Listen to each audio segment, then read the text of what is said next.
शायद काजी इंतजार कर रहा था कि कब बड़ा ऑर्डर आए और अगली चाल चली जाए। प्रैक्टिस एंड प्रोसीजर की तरमीम पर ऑर्डिनेंस पर अभी सदर मुमलिकत ने साइन किए ही थे कि फिर चीफ जस्टिस ने जस्टिस मुनीब अख्तर को प्रैक्टिस एंड प्रोसीजर एक्ट के तहत बनने वाली जजेस का रोस्टर बनाने वाली 3 रुकनी इंतजामी कमेटी से बाहर कर दिया। इस इंतजामी कमेटी में किसे ऐड किया गया है और कोई एक ऐसा जज कौन सा है जिस पर अब ये एतराज उठा दिया गया कि वो अपनी सोच से आजादाना फैसला कर सकता है, लिहाजा वो भी इस कमेटी का हिस्सा नहीं बन सकता। जस्टिस मुनीब अख्तर को आउट किया गया तो सीनियोरिटी पर 5वें नंबर पर मौजूद जस्टिस अमीनुद्दीन खान को इन कर लिया गया।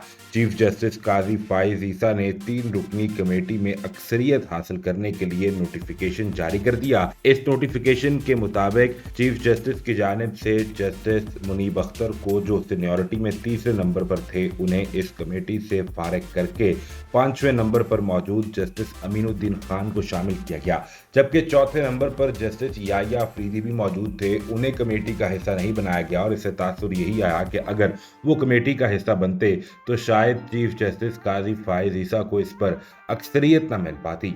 इस पर कोर्ट सीनियर रिपोर्टर मतीउल्लाह जान ने कहा कि चीफ जस्टिस काजी फाइज ईसा ने जजों की कमेटी से मुतल्लिक कानून में तरमीमी ऑर्डिनेंस को खुशी खुशी गले लगा लिया है। मतीउल्लाह जान ने एक शेर भी लिखा कि हम वतनों की मट्टी मुझे एड़ियां रगड़ने दे, मुझे यकीन है कि एक्सटेंशन का चश्मा यहीं से निकलेगा। मतीउल्लाह जान ने लिखा, किसी सदारती ऑर्डिनेंस के लिए इतनी बेताबी और वालहाना मोहब्बत काजी के ऑर्डिनेंसों से मुतल्लिक नजर नहीं आती। Senior court reporter Saqib Bashir ने लिखा कि मार्च 2022 में उस वक्त जस्टिस काजी फाइज ईसा, जो अभी चीफ नहीं बने थे, अपने एक फैसले में यह कह चुके कि सिर्फ हंगामी हालात में ही सदर या गवर्नर को ऑर्डिनेंस जारी करने चाहिए। बगैर हंगामी हालात ऑर्डिनेंस का इजरा आइन से इनहराफ करार दे दिया। आइनी शराइत के बगैर ऑर्डिनेंस जारी नहीं किया जा सकता। उस वक्त इस फैसले को तारीखी करार दिया गया था।